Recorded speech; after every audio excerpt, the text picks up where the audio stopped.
Hey everyone, David here from the Five and Dime, and I'm going to show you a crackle effect. So I am using Dixie Belle's Crackle. So there's a couple key things with this.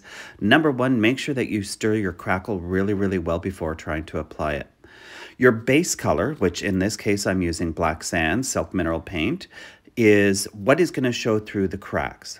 When you're applying your crackle, you can go in any direction, it doesn't really matter. But here's the trick to it. The thinner you apply it, the smaller the cracks. The thicker you apply it, the larger the cracks that'll show through. So just use a brush. I haven't tried with a roller. I don't know how effective that would be. The other key part of this is that it needs to be dried really well before you apply your top color. I'm using a heat gun here because I'm very impatient.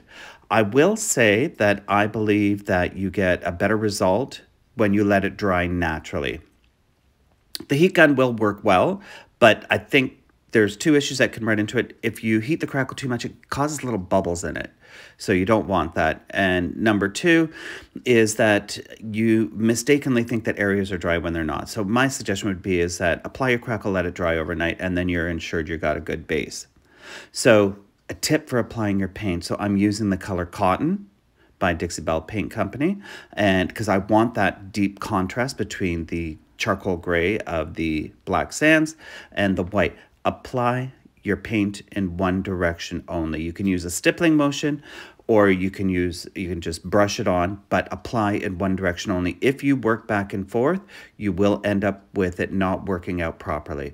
So I do come in and I stipple into areas that I find I didn't get enough paint into, but one coat and you're pretty much good. Remember, you're going for an aged and worn look.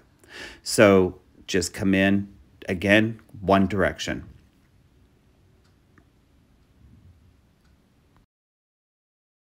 As your paint dries, your cracks appear.